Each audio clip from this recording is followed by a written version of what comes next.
张大人，怎么样？水井屯的胡库人暂时退了，3200多胡库人逃了大半，其他的不肯降，好不容易留下20多个活口。现在水井屯的人正在忙着掘壕沟，守备不足，还想回来讨些人手。汤将军，这位便是方参军。方大人年少英勇，我与他在居北镇见过。黄泉营参军方海士参见汤将军。陆副将、陈副将，在。你二人即刻率所属前往水井屯，驰援水井屯驻军行事。是。汤将军，水井屯形势紧急，末将也可以一同前往。有陆副将和陈副将就够了。待到壕沟挖好，冰川这一条路也算是堵上了。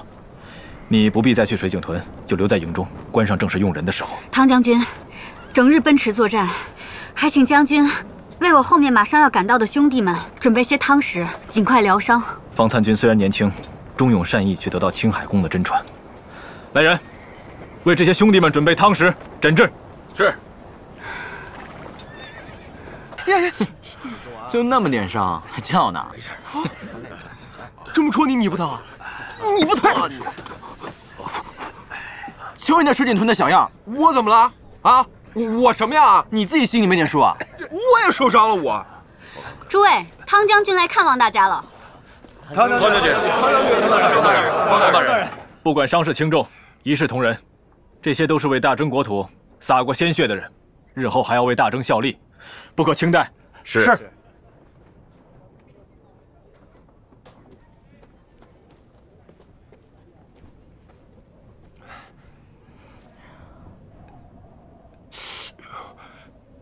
伤口或许会很疼，但过去这一道关口，便是顶天立地的汉子。将军说的是，这水井屯确实是一道关口。若不是因为我们大哥英勇无畏、战术得当，我们几个人死在那儿也就罢了，就怕连这水井屯也失守了。这次多亏了大哥，我们才捡回一条小命。谢谢大人，谢冯大人。哎，将军，我们大哥安排了3路夹击之策，只给敌人留了1个出口逃跑，率领军民一起打击。诸位可以想象一下啊，这胡库士兵怎么能抵挡住咱们3路夹击军民联合呢？那根本就是不可能啊！对，果不其然，就从大哥给安排的那一条唯一的退路给逃跑了。就在他们准备逃跑的时候，只见大哥是身影一闪，直接落在了那西门的土墙上。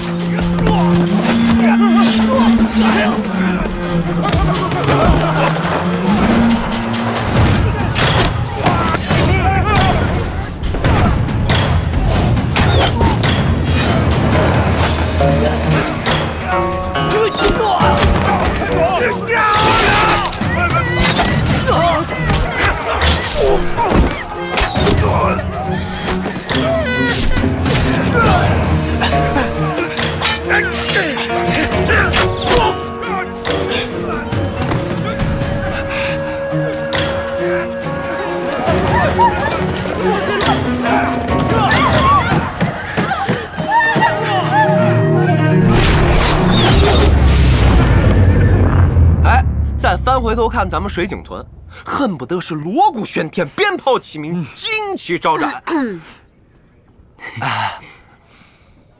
将军，总之，我们是在大哥的带领下，赶走了胡库人，夺回了水井屯。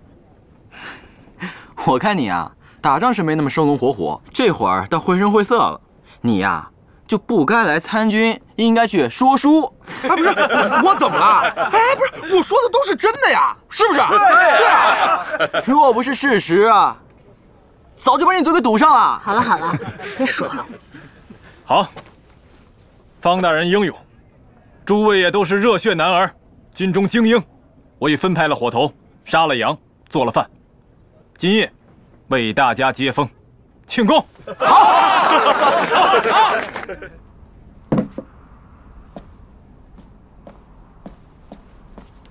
这关外气候寒冷，眼下冬季将至，是1年之内最难熬的日子。只有这些粗粟麦、羊肉和酒，全当为诸位接风洗尘了。方大人，还多亏了你，当断则断，飞驰前往水井屯救人呢。水井屯兄弟损伤过千，末将心中委实难受，怎经得起将军这样称赞？胡库人的凶残和暴力有目共睹，能保住水井屯的驻军和百姓，已经是不幸中的万幸。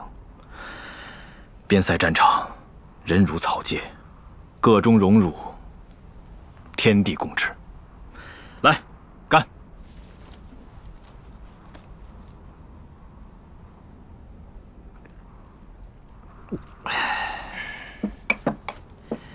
请。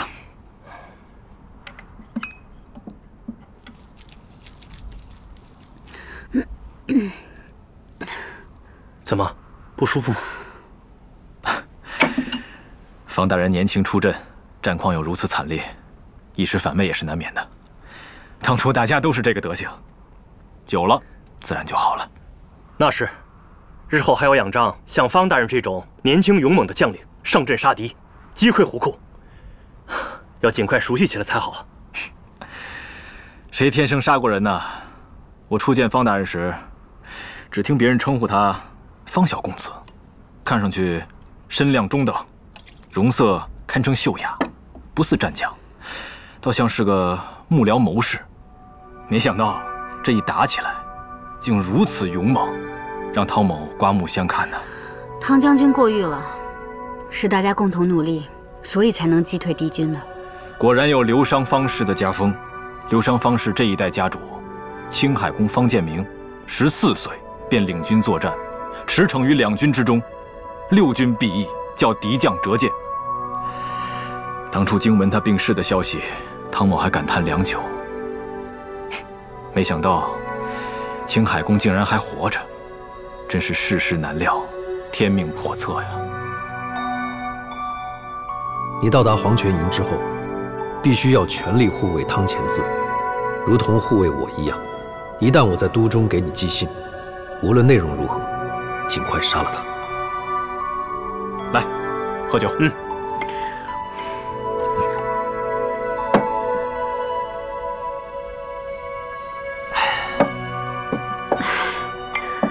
可不是嘛，天命叵测。方大人，你殿选第3，必是曾入宫面圣的，陛下可安好？陛下很好。那昶王殿下和淑容妃可安好？都好。听闻昶王每日最新在养育他的鹰隼，淑容妃进宫以后生了一次病，不过很快就好了。都好就好，都好就好。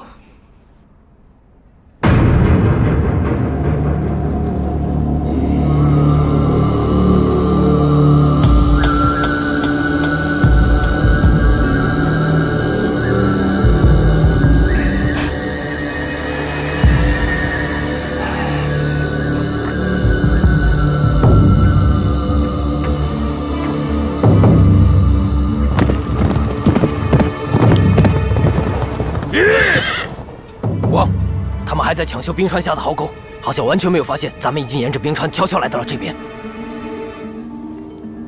还是夺路的主意有用，声东击西。不过3000人攻击水井屯，就遮掩了整个湖库左部的潜入。只要我们小心一些，再小心一些，黄泉关就是我们的了。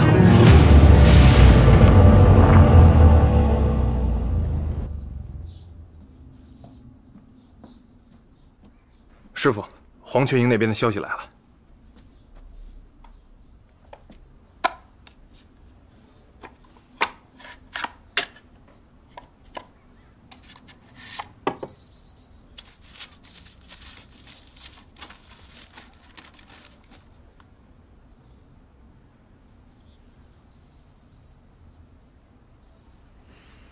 看来是有人故意切断湖库那边的消息线。原来是有内奸。师傅，汉州一带消息线需要尽快填补，倘若消息再有延迟，只怕会付出更大的代价。这次海氏迎难而上，保住了水井屯，下一次只怕会带累黄泉关。此事要详加部署。表面上我们是要填补新的消息线，实际上你要不动声色地安插其他的内线，两边分单线进行，不可交互。不可走漏风声。新的细作线由你来掌控，静待时机，引蛇出洞。是，徒儿这就着手去办。师傅，海师那边，我要不要跟他讲一下？我担心他一……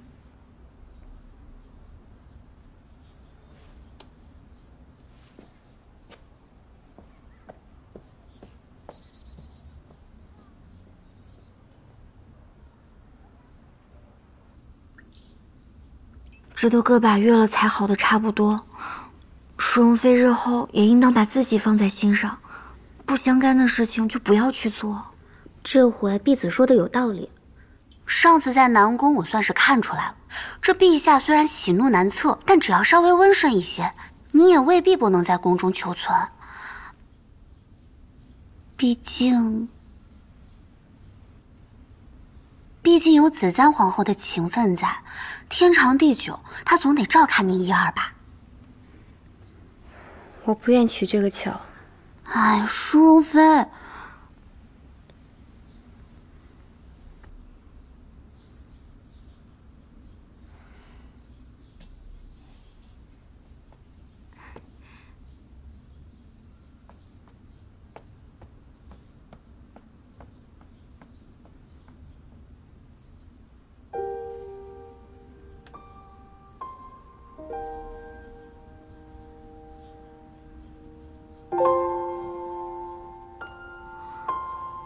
舒文妃可是想小乖了，也不知道这皇帝怎么想的，兔子也不让养，小乖在玉安宫也没招惹他呀。留在玉安宫未必是好事。幸好有穆内官，我听说小乖如今是几个内官在照料，他们料理的也很仔细的。舒荣妃，婢子姑娘借不说话。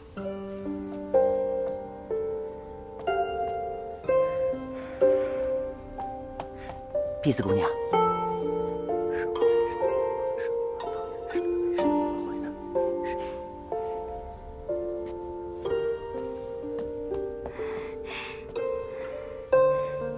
舒荣妃，打听到了，如何？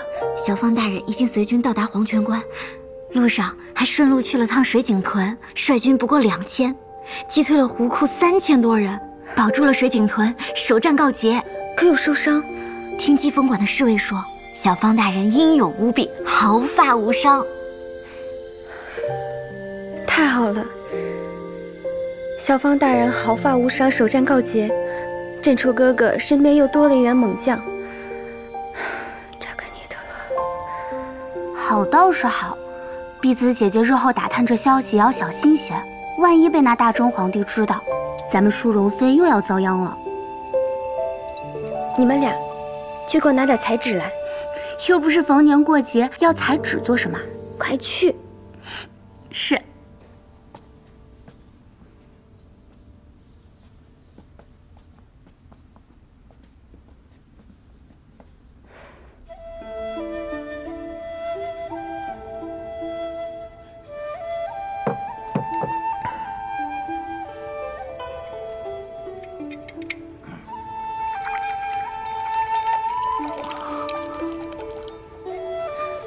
陛下，这今儿的菜不合口吧？要是不合口，炉子上还煨着麂子肉和蛋粥。不必了，再去温一壶酒。陛下，您还是少喝点吧，饮酒过量恐伤及五脏啊。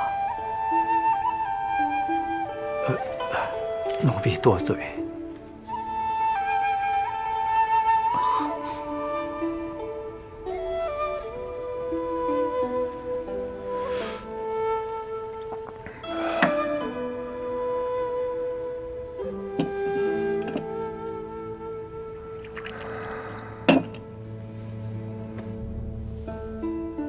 陛下，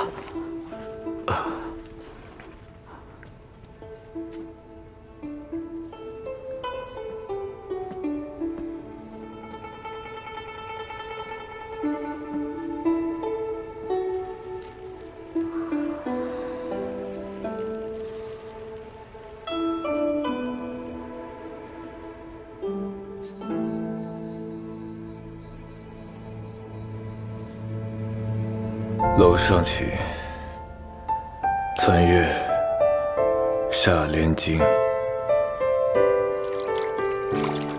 祈请龙尾神保佑大家明年都可以平安、健康、快乐。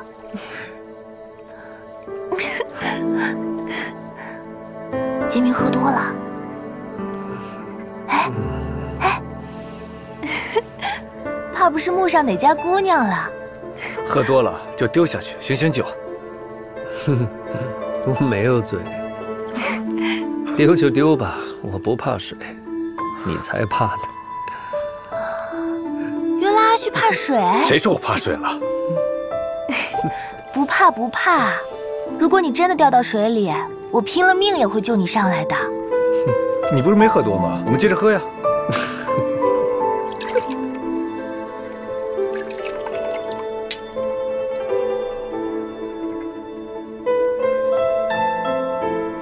梦见茂陵惆怅事，桃花柳絮满江城，生计作吹笙。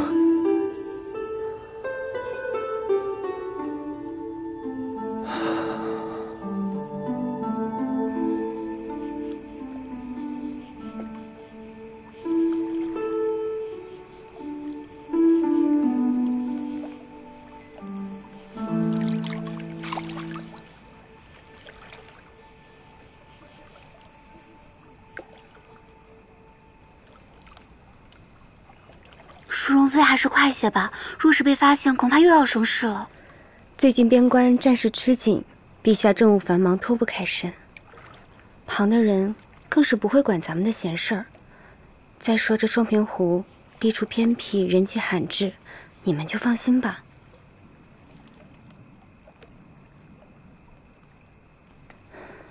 龙尾神保佑，保佑珍珠哥哥和小王大人平安，一定要平安。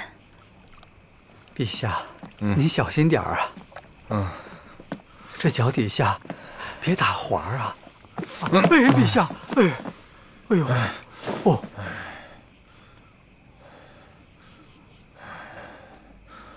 这是何物？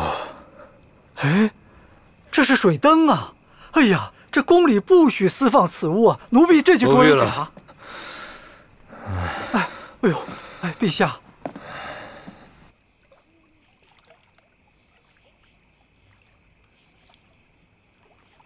供奉龙尾神的香叶酒呢？啊，我忘了，提喝蜡亭子里了。我陪碧红去取吧。好，快去。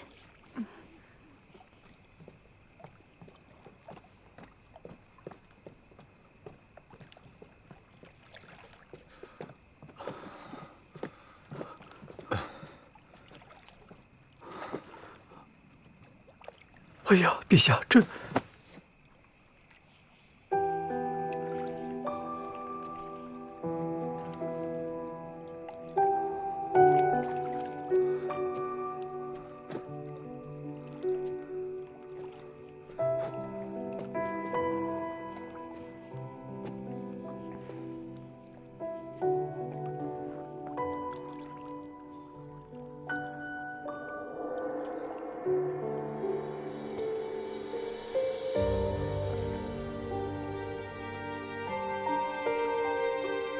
子赞，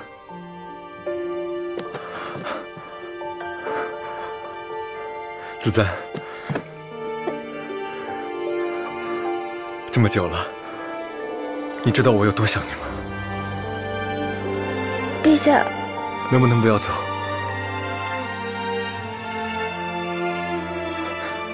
陛下，陛下，你可……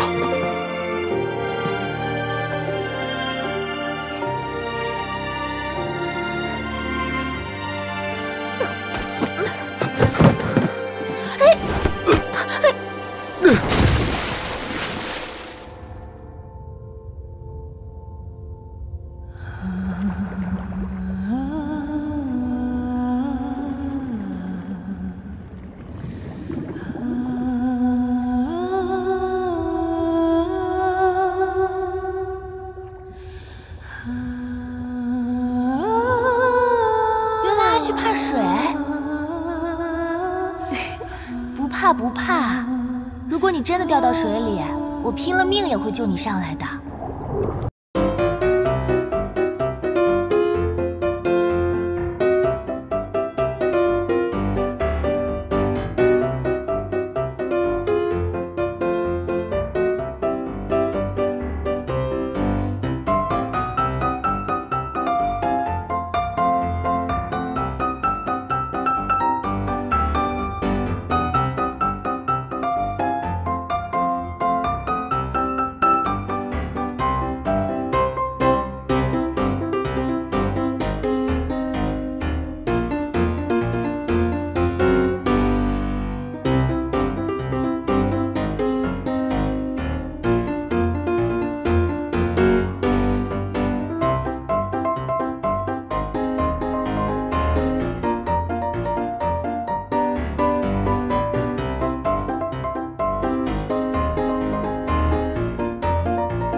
陛下醒了。你怎么在这儿？昨日陛下不小心落水，受惊着凉，且木内官让我留下，臣妾便陪着。陪着？朕可从未曾要你陪着。金城宫是陛下起居之处，无诏不得入，提篮有罪。昨日是朕喝醉了，要不是有你在，险些酿成大祸。提篮，你有功劳，起来吧。这都是提篮本应该做的，不敢居功。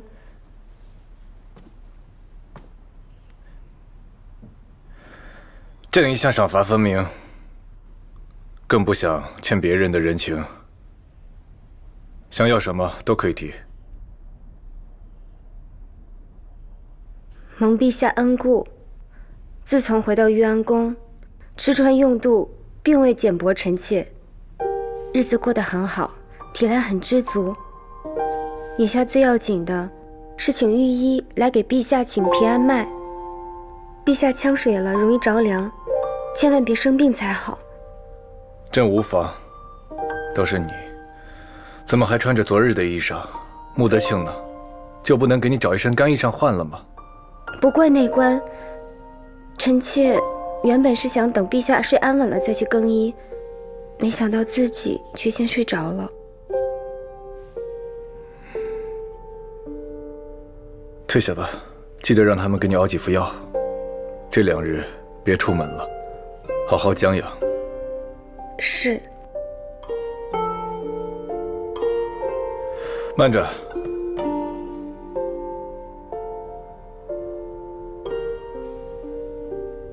那只兔子他们给你送回去了吗？陛下在说什么？正是说，那只兔子在朕这儿养着不合适，记得让他们给你送回去。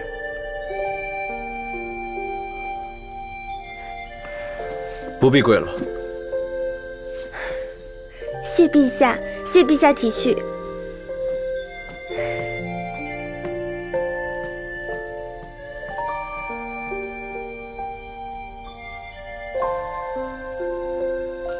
青海宫这边，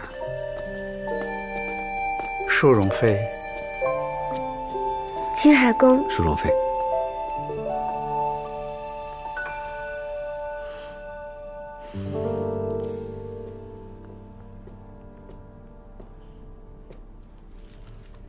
陛下，谁？青海宫求见。进来吧。是。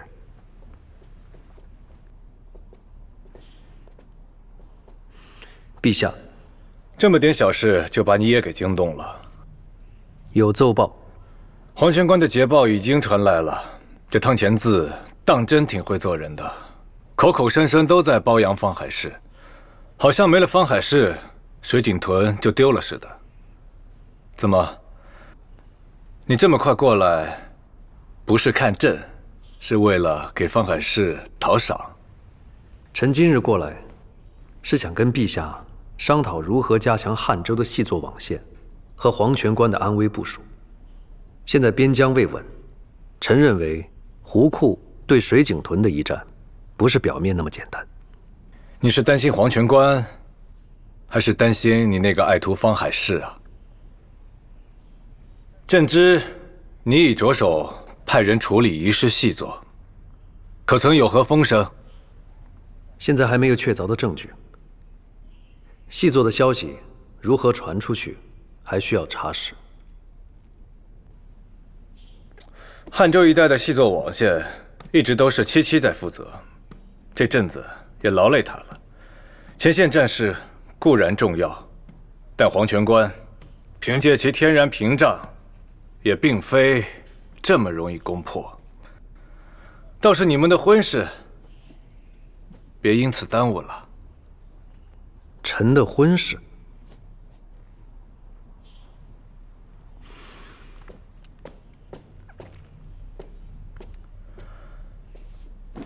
方海市领命前往黄泉关时，朕告诉他要给你和七赐婚，他没告诉你吗？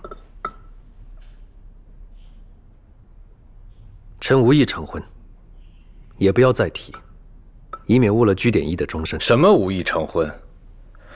方建民，七待你不薄，难道你想让整个天启城和皇宫的人都看他的笑话吗？臣意已决，请不要再勉强。除了黄泉关之外，陈赫然那边已经3番上书，称吐火虏与泥华罗已然连纵。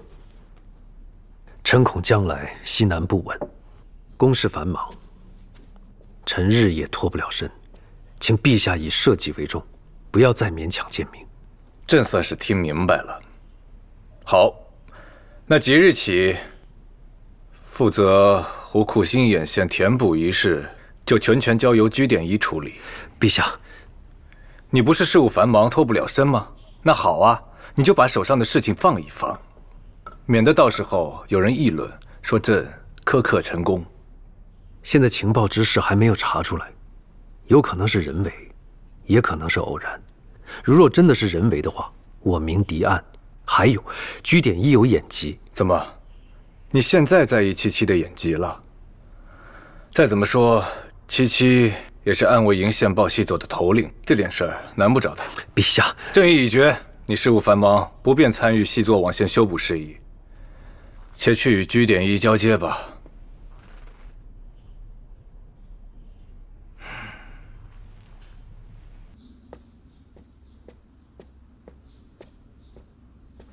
师傅，您找我。坐。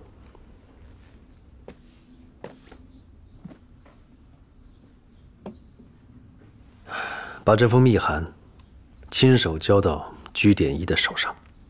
之前让你重新填补那些丢了的暗线，以后一并交给他来掌管。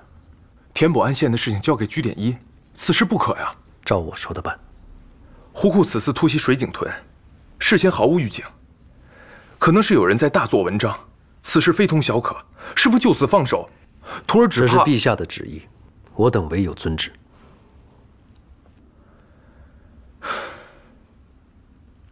既是陛下的旨意，也只能办了。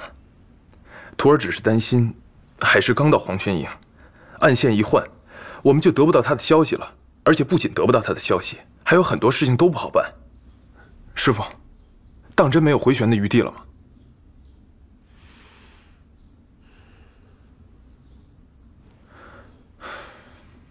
徒儿明白，只是这条线之前都是师父单独对接居典一，徒儿是下属，又是晚辈。若我去，陛下让我交出这份差事，我已遵旨，其他事情不必在意。你只要暗中留意是否有人盯着林锦司便可，一有异动，马上来报。徒儿遵命。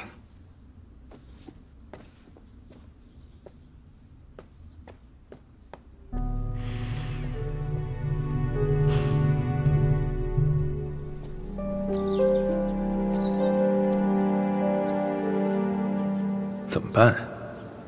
这密函又不能请别人转交，真是难为死我了。算了，这刘又不知道我是他口中的封神大人，倒不如我就直接闯进去。这刘姐，典一这时候叫咱们去少府监拿布匹，到底是要做什么呀？典一必定有典一的意图，还是快去快回吧。嗯。这刘姐。你说晚上我们吃什么呀？先把公务忙好，再想晚膳吃什么吧。嗯，可是我现在还是有点饿了。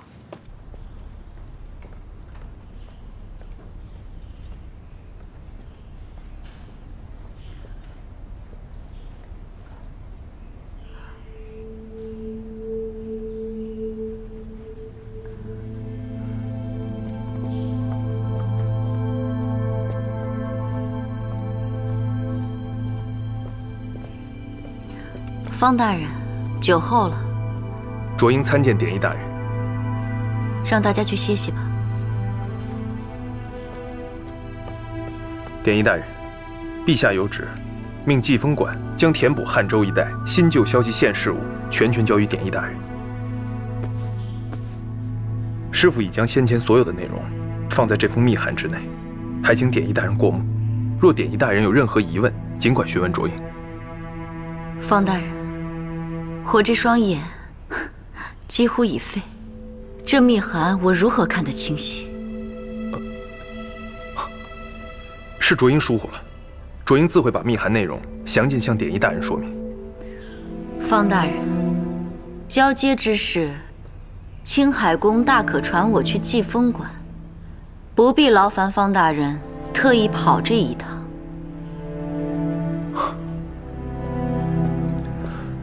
典一大人，师父别无他意，只是稍感不适，身体有恙，所以特派卓英前来，还请典一大人见谅。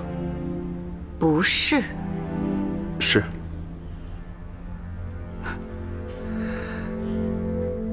你别挤啊！谁挤你了？是你挤的我。让一下，小心我的水灯。让一下，来吧，你放这儿。放好了。小心让一下，让一下。你们俩放什么灯啊？哎呀，那日陛下从双平湖回去后啊，淑容妃就在清晨宫待了一整夜呢。陛下这些年从未宠幸他人，淑容妃可不一般呐。对呀，这不是也想来沾沾喜气吗？啊，让一下，啊，让一下，放这儿。我来这儿，好了吗？慢点。好了，好了。西南一带还是不太平啊。朱亥刚除，西平港又有海盗作乱。哼，有些人怕是嫌朕这日子过得太自在了。海盗袭击西平港，原不是这些年才有的事。早些年，他们上岸劫掠财物，遍及隐匿。陈赫然驻守西平港多年，早有对付他们的法子。可是眼下这些海盗，短时间盘桓不去，连续攻击，应该另有目的。臣分析过战报，结合了细作的线报，断定了他们是在刺探西平港的防备弱点。诚如陛下所言，这些人应该是尼华罗与吐火鲁的军丁假扮。这群雷州人，胆子当真是越来越大了。他们屡次犯边，应该不是他们的本意，是胡库人在挑唆受益，与胡库袭击黄泉关乃是双管齐下，南北呼应。汉州那边，消息线的修补交接的如何了？臣已整理完毕，移交给了居典仪。何事喧哗？还不快去看看！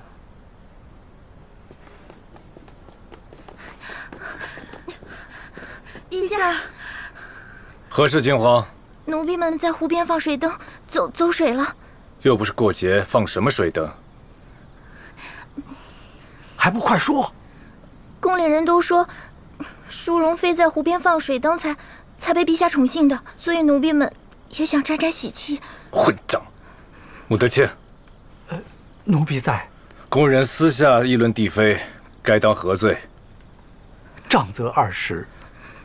今日放灯的人，各杖责20。若以后再有人敢在双平湖放灯，杖30。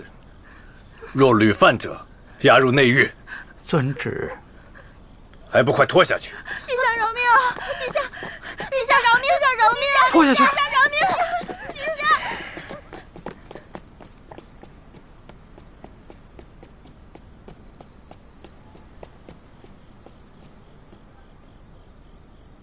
启禀陛下，方才只是些水灯失火，所幸又在水面上，已经被扑灭了。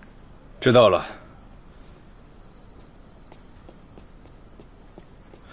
西南那边的事情就交给你了，至于北边，你且放心。臣遵旨，臣先告退。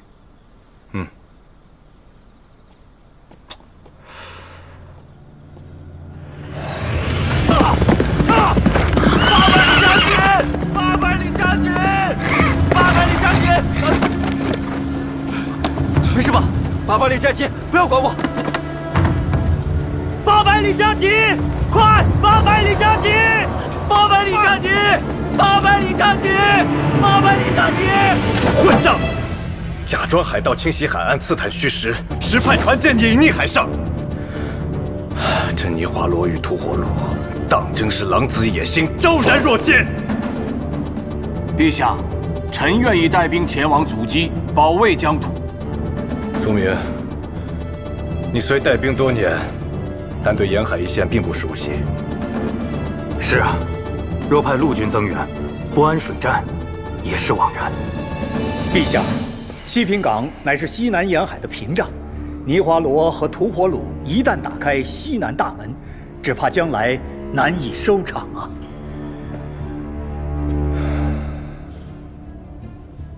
青海公，你有何主张？回禀陛下，臣愿一试。至于兵源，刘商军累年屯田，一直没有减员，愿为陛下肝脑涂地。是啊，还有青海宫的刘商军啊。青海公果然忠肝义胆呐。青海公当年随陛下安定天下，便是水陆皆战，水陆皆胜。今日有青海公出马，西平港定然安然无恙。如此甚好。青海公，此番行动全交由你负责，即刻出发。臣遵旨。师傅，西平港情形甚危，师傅此番前去，您真的不要卓英陪您一同吗？西平港再乱，他能翻得了天吗？师傅的意思是，京畿要地与西平港孰重孰轻？卓英明白。陛下的安危永远放在第一位。我不在都中的时候，你跟哨子要日夜留意，保证陛下的安全。还有，你要留意是否有人盯着灵锦寺在汉州的细作网线上动手脚。师傅，您也一路留心。放心，我已经传消息给刘商军，刘商靠近西边，我先跟他们主力会合，再赶往西平岗。卓英定不负使命。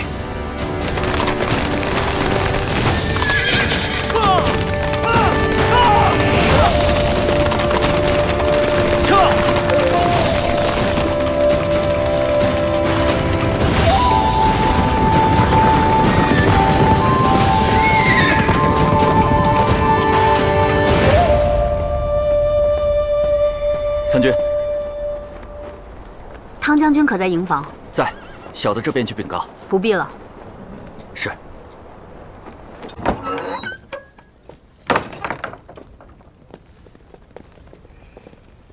汤将军，方大人前来，可是有要事找汤某商议？是。末将发现，自10日前水井屯一战之后，逃走的2000胡库兵在黄泉关彻底消失了。 没有任何的线索，末将觉得很奇怪。这2000人总要吃喝，总要宿营，就算隐藏的再小心，也总会有线索的。方大人和汤某想到一处去了。胡库那边的细作没有传来任何消息，我已派出人手前往关外查探，但至今尚无结果。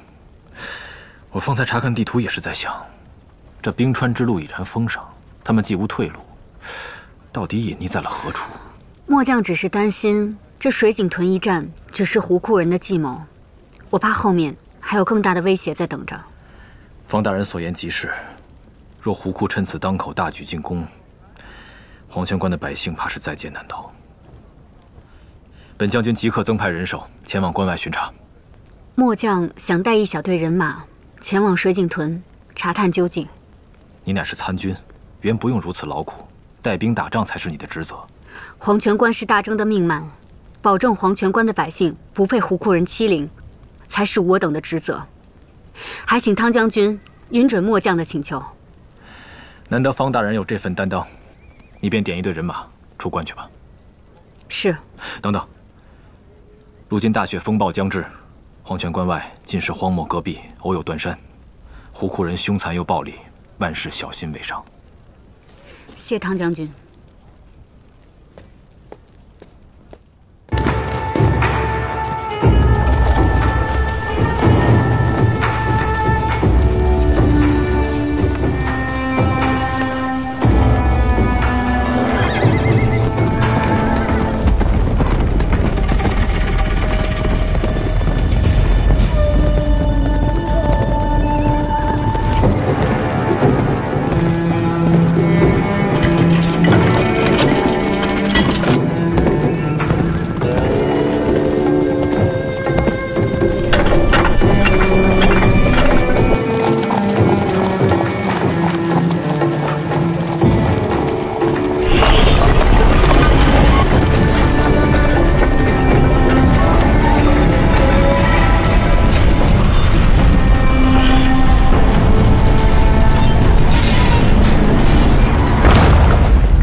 将军，天气凉了，加件衣裳吧。你说，这渡鸦几日能到达西平岗？属下并不知道这渡鸦几日能到达西平岗，只知道会比人快。他们就算再快马加鞭，也快不过这只渡鸦。哼！他欠我一条命，你说他会不会拿方建明的命？ 来抵我的恩情呢？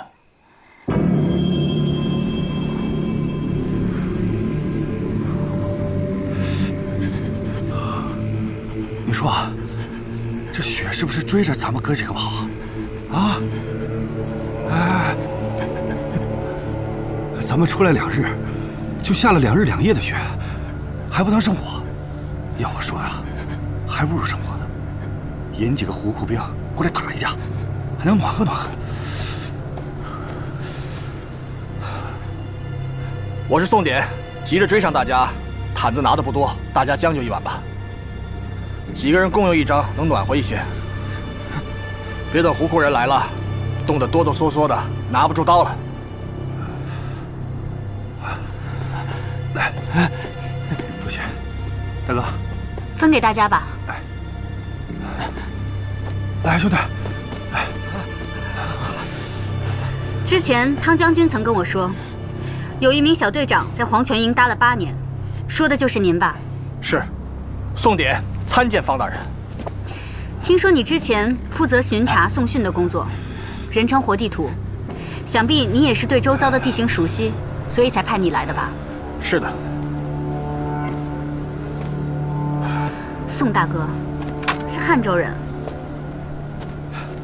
汉州人。汉州1年之中大半时间比这还冷，要不是当地人习惯了，怎么在这地方待得下去啊？不像你们中州人，在这待个3年2载，一到换房的时候，就哭爹喊娘的要回去。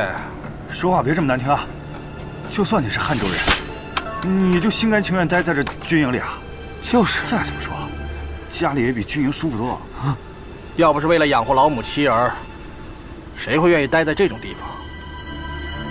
汉州也有绿洲，并不是处处戈壁。这一走了2日了，都没有见到胡库人。宋大哥，你说这胡库人会不会藏在附近的绿洲啊？胡库人劫掠为生，待在绿洲做什么？休养生息。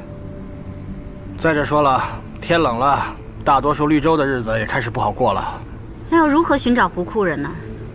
从水井屯撤离的胡库人，少说也有1000人，不可能什么都不留下的。可我看这一路走来，一直在下雪，就算有马粪也被盖住了。方大人，您真是用了心了，还请宋大哥多指点。小的不敢。不过，今年胡库蛮子饿得慌了，知道咱们关上有粮，就跟狼嗅到了血腥气一样。进水井屯被反击了，现在都盯着黄泉关。要是从西边迂回300里来找粮，怕是粮还没找到，人已经饿死了吧？倒不如寻找迦满人所在。迦满人？是的，黄泉关外东为迦满，西为胡库，胡库又分为左部和右部。迦满人大多散居，但也会有自己的聚集地。胡库人喜欢到迦满人的聚集地劫掠，除了抢劫食物之外，还会抓近1000人养在军营里，打仗的时候用他们做两脚羊。两脚羊？就是2只脚的牲口，平日当做牛马用，上了战场就是挡箭牌。历来兵书上只教用火牛阵，没有教用活人来当挡箭牌的。这些人为了打仗，真的什么缺德事都能做出来。哎，小五，你还记得吗？咱们打水井屯的时候，好像也有迦满人。对，那他们为什么到处散居呢？迦满人一向是蛮族中的异类，以耕织商贸糊口活人，并不喜欢争斗。近些年来，屡屡被其他蛮族部落侵略，逐渐失去土地，变成了流民。再加上弱小的迦满人夹在高大壮硕的胡库人之间，一眼就可以分辨，所以被胡库人抓来做挡箭牌。那明日便有劳宋大哥，带我们到迦满人时常聚集的地方去。遵命。睡吧睡吧，咱明天还要赶路呢。睡觉。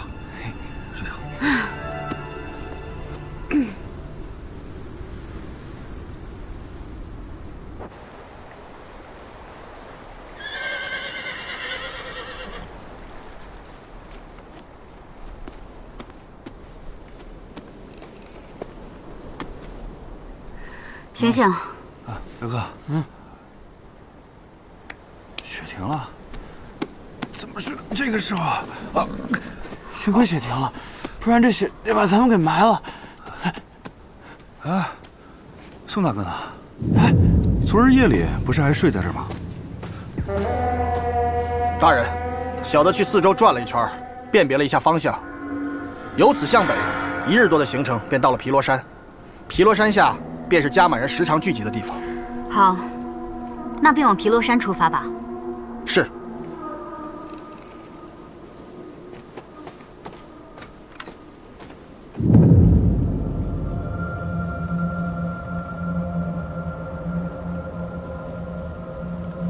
大哥，脚印越来越多了，是不是迦满人特别多？这一路走来，马蹄印都多了不少。果然马蹄印变多了。糟了，会不会是胡库人在追击迦满人？这些足迹是向东侧去的，咱们应该向东快追啊！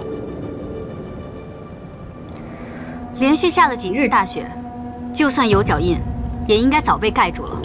突然有这么多脚印，大概是有埋伏吧。方大人，机不可失啊，咱们还是应该快些追啊！宋大哥，你昨日夜里去了哪儿？谁派你来的？你的主谋是谁？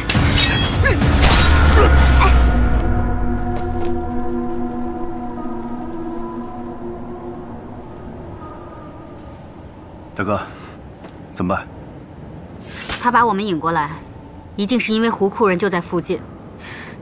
这附近只有皮罗山能够隐藏大批人踪。那就沿着马蹄印走。他让我们向东走，所以我们绝对不能往东走。这样吧，你跟我一起，我们包抄过去查探看看。是。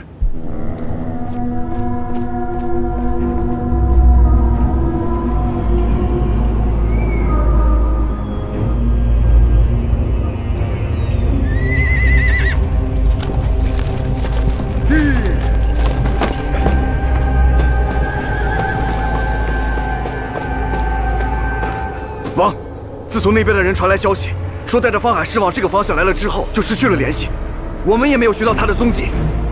难道他识破了这里的陷阱？也罢，咱们先按原计划行事。此一，你为先锋，若遇到方海市，就给我杀了那个狼崽子；若是遇不上他，也别管这个小卒。尽管避开大征前哨官兵，直抵黄泉营，我们的目标是一举拿下黄泉关。此战若胜，汉州就是我胡窟总部的了。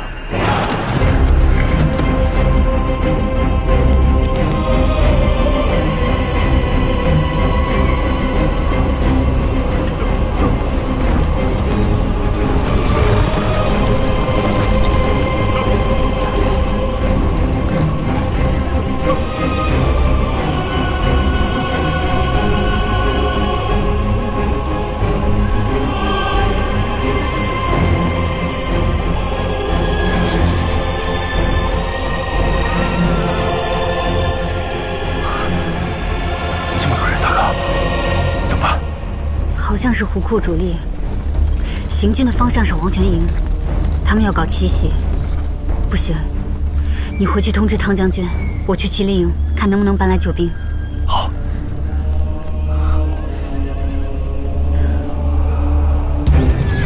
胡库大军来了！胡库大军来了！快备战！事无要和消磨，快开城门！是。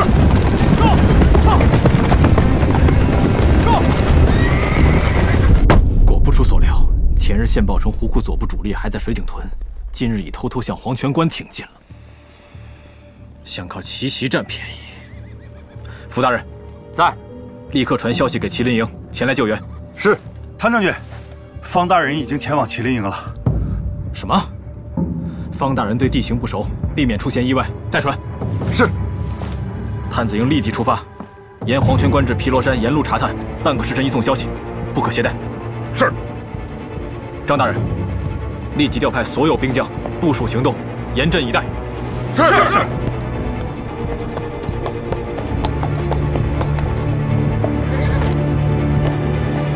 西滨港刺史陈赫然参见青海公。现在情形如何？敌方战船尚未攻击，但已在攻击范围之内。敌我状况？敌方战船与西平港相隔不过110海里，若乘风疾驰，不消半个时辰，便可攻打西平港。目前探知，大敌船有30艘，不知有否后应。西平港军备，大战船仅有8艘，小船15艘，驻军1万有余，加上流伤军不过2万人，可能这场仗要僵持很久。青海公疾驰数百里，想必劳累已极，不如先下榻歇息。把所有军事部署，还有人事的分配，所有卷宗送到我房中。还有，政府将领有何特长，一并告知。是。青海公，这是副将修风，为人仔细，对西平港也熟悉。作战之日，便跟随青海公左右侍奉。卑职带路，青海公，请随卑职来。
汤将军，胡库大军已然逼近，何时下令放箭？人群中有很多加满人，贸然放箭，恐怕会伤到他们。眼下形势十分凶险，倘若黄泉关失守，便可危及到大征啊！准备放箭，尽量别伤到加满人。是。准备放箭！准备放箭！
守不住也得守。西林营那边可有消息？侦察线被劫，消息传不进来。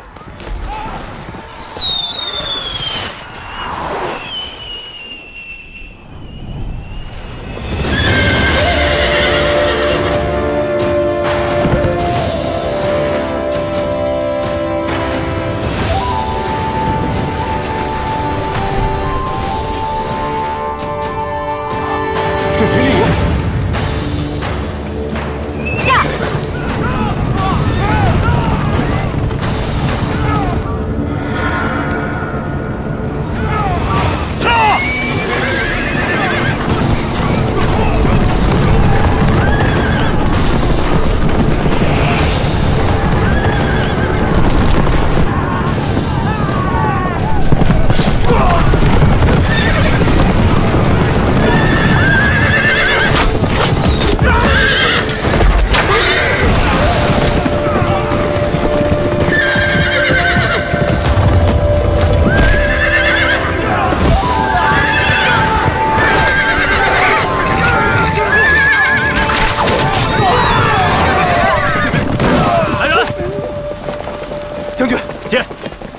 传令下去，能出战的全部集结，随本将军出战。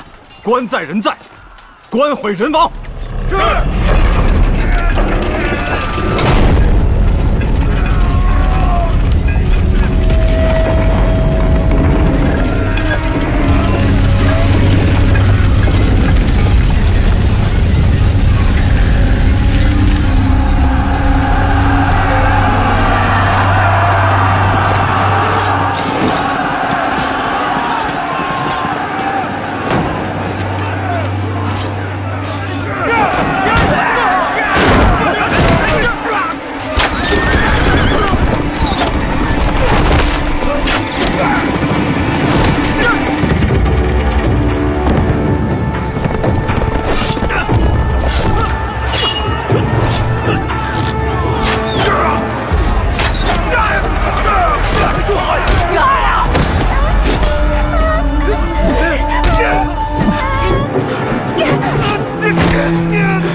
保护加满人。是。